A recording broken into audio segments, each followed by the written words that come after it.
I'll be brief here because, look, we got a short week to try to get ready for Arizona. So really that's where the focus is right now. There's some things that we got to correct. I think I pretty much covered everything from the game last night. But now we got a short week to get ready to travel to Arizona. So that's where the focus is. Dennis, what are the biggest challenges from a coaching perspective of getting the team ready to play in a couple days? Yeah, well, the biggest challenge is getting through the injury report, finding out the players that you're going to have available to you, and then trying to put your plan together based on who you think might be available. Is this the sort of thing where some of the game planning takes place even last week? Yeah, typically, a lot of the assistant coaches will begin, working on some of the game plan prior to. Usually the coordinators don't really get into that game plan until it gets to the week. You're about to face another mobile QB. I mean, is that something, especially after week one, when the defense wasn't all that effective at stopping Atlanta's run game, that you guys have tried to figure out a different approach compared to, I guess, the Philly games the last few years? Yeah. Look, the athletic quarterback presents a challenge, and we've spent a lot of time, talking about that, discussing that, and look, we'll put a good plan together, and we'll play well this week. I know injuries are part of the game, but do you feel a little unlucky here? I mean, you not allow yourself to feel that way. Yeah, look, it's part of what you deal with. Unfortunately, we got a lot of really good players that are on the injury report right now. But that's part of what you deal with in this league, and we'll, again, like I said, we'll figure out a way to put a plan together that gives us a chance to go win a game. How do you balance knowing that you have a short week and then a long break with guys that may be close dealing with injury? Listen, I think the reality is if they're healthy enough to play, then they'll play. With Michael Thomas coming up with potentially a fourth game miss, was there consideration to put him on IR at the beginning when he got hurt? Yeah, I think that was a little bit of the discussion. We didn't feel like we wanted to go there at that point in time. Yeah, look, he's progressing. We'll see where he's at. I think that's always the real balance that you go through, because some of these injuries, there's no crystal ball that says this is exactly, when somebody's going to be healthy enough to play. And, hindsight's 20/20. But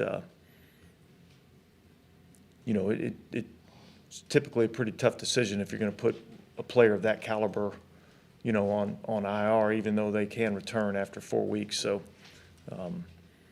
you certainly don't want a guy like that missing a game if he's healthy enough to play.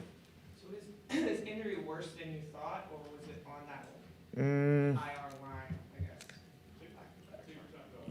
I think that's probably a decent way to describe it. Yeah, I mean, look, it was something that we felt like we were kind of, in that range, but yet if things went well, he might be able to be, ahead of that schedule. It just, these injuries, you really can't use the information that you have sitting in front of you, and you try to make the best decision you can. And those are not foolproof decisions. Dennis, what is the general approach to the quarterback position? Do you look at it as when Jameis Winston is healthy, it's his job, or is it performance-based? I think the number one thing is that let's get Jameis where he's 100% healthy. Look, he was healthy enough to be the emergency third quarterback in this game last week. And part of that was, manipulating the roster to get 48 guys, up on game day. So, look, Andy's done a good job when he's been in there. We've produced and scored some points, so let's get Jameis fully healthy, and then we'll go from there. I guess that means Taysom Hill would have been the backup if needed. Correct, in that game. Does that, when he's the number two, does that get kind of like limit what else he does and try not to like have him out there for No. snaps? No. I was looking at Kingsbury, I guess he was finishing high school, you were a grad assistant at A&M. Did y'all ever cross paths or any ties that bind you all as Texans or any sport? No, not really. I remember him when he was a player. And I know when he was the head coach out at Texas Tech, we went out there to watch Patrick Mahomes work out. So that's pretty much the extent of it.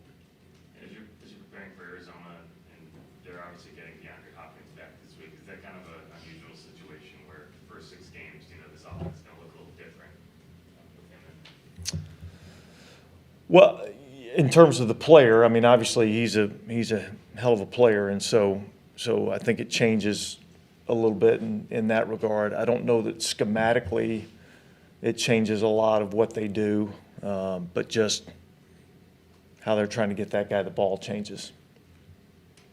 When you said we have a lot of things to correct, could you just provide a few points of emphasis that you're looking at correcting? Yeah, well, look, and we're not going to really get a great chance to work on it this week, but I don't think we tackled particularly well in the game. I think that's an area that we've got to improve on. It's going to be really important in this game. This is a big space game that they play, and so our ability to tackle in space will be important in this game. Look, red zone's been an area that we've been really good at on both sides of the ball. We were not in this past game, so that's an area that we've got to be better. So those would be 2 primary areas that we've got to improve on.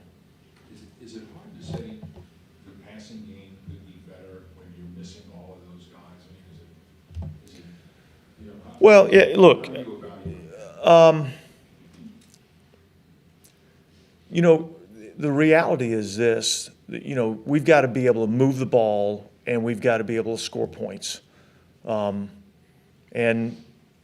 look, in the last 3 weeks, I think we're averaging about, 25, 27 points a game, maybe more than that. I don't know what the exact number is. So I think we're scoring points offensively, and I think that's the primary goal. How you go about doing that varies based on who your personnel is. I thought offensively, I thought we had a really good game plan. I thought we were effective with the game plan.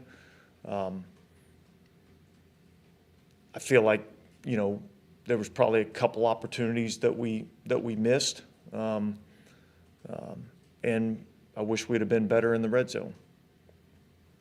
Where's Chris Olave's status stand heading into this week? Listen, my understanding is that he's passed all the steps. He's got to be cleared by the independent neurologist. Dennis, how do you balance just the physical side of things this week? Just knowing your team is banged up, it's coming off game, and it's got only a couple days. Do you rest players today, or? Yeah, the players are going to be in here in terms of doing rehab and recovery. Start on their own on some tape review of Arizona, and then we'll pretty much have walkthroughs over the next couple of days. That's been typical of anywhere I've been on a Thursday night. You're not going to do a lot of physical activity during the week. Try to get them recovered. It's hard on their bodies to play a full NFL game and then come back 4 days later and have to play again. When you're talking about wanting the tackling to be better, and then having to kind of go into this very light physical week, is that a challenge in just, is that you have to make it a mindset thing then? Yeah. Look, everything's going to be mental this week. Yeah. So yeah, I mean, I think that's just, and look, I think the mindset's there. We just haven't fundamentally been as good as we needed to be. I know we asked you about sacks early in the season, and, you weren't too worried that they would, eventually come. One interception through 6 weeks, is that too hard to? Yeah, look, I mean, it's not what we would expect. I think that we've made that point that we've got to, be able to take the ball away more often, and we haven't been able to do that yet. So we're working on it. Our guys are trying to improve in that area. But yeah, I think that's where, front and coverage, being able to work together and create some pressure and get some, we had one opportunity on a batted ball that we weren't able to come away with. Dennis, you think the fact that you're traveling this week and they're not, do you think that gives an extra edge to the home team, especially in such an abrupt week like this one? Well, that's I feel like that's kind of been the case a little bit in terms of, traveling on Thursday night. I think it's certainly more difficult to have to be the traveling team in that situation. What are the challenges of utilizing a player like Rashid Shaheed in a way that, he's a young player without a lot of experience. He comes in early and has success. But with that type of player, do you only have like a few plays incorporated for him at that time? Yeah. Some fans will say, well, why didn't they utilize him more? But he may have been, I guess, not like originally a big part of the game plan. Is that a challenge, I guess? Well, look, I mean, honestly, I don't want to get in too much in terms of, what teams do game plan wise, but yeah, I mean, there'll be some plays that are going to be specifically, designed for him, and we'll try to utilize him, the best way we know how. I guess it didn't necessarily even mean how you use him going forward.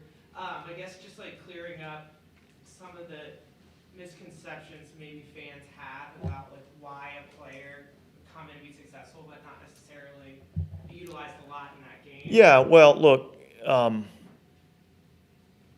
he had a heck of a run on a jet sweep, which was a really good. It was a heck of a play call and very well executed, and we got a good athlete out in space. He's our returner, and yeah, I mean, you got a young kid that doesn't have a lot of experience. That's coming off of an injury, So I think the more he becomes involved, then the more you'll be able to involve him in some of the things that you're doing, offensively. And as a leader, when you're going through a stretch like this, is there certain things that you kind of hang your hat on and kind of communicate to the club as to what you need to be doing to somehow climb out of this? Yeah, well, look, number one is being out front. I think that's what the leader's got to be, and so. Look, we're sitting here one game out in our division, so it's not a time for panic. This is the league that we're in right now, but listen, the message is just keep grinding, keep working, because we're giving ourselves opportunities. We haven't made enough plays to win these games, but we've given ourselves opportunities to win. And if you got to give yourself that opportunity if you expect to be able to win at some point in time. And so we just got to make one or two more plays to push ourselves over the hump. Okay, thanks, guys.